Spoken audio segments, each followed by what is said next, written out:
Hey there, curious minds. Ready to unlock the secrets of our amazing world? Let's get started. How does a computer learn to think like a human? It steals a design from the best machine in the universe, your brain.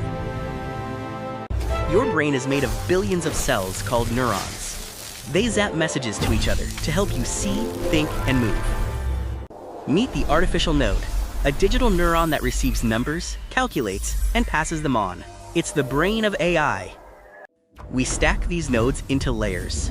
It looks like a giant spider web, or a lasagna of math. First is the input layer. It's like the computer's eyes. It takes raw data, like the pixels of a picture, and feeds them in. The magic happens in the hidden layers. Here, the nodes hunt for patterns, lines, and shapes. This is the thinking part. The connections are called weights. A thick wire means, this is important. A thin wire means, ignore this.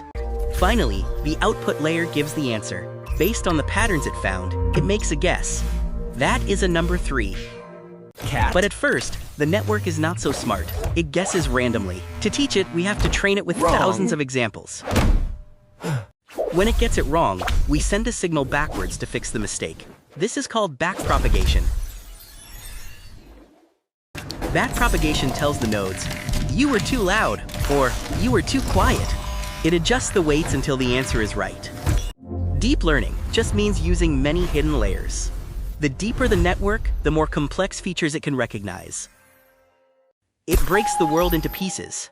It doesn't see a face. It sees curves plus shadow plus skin texture equals face.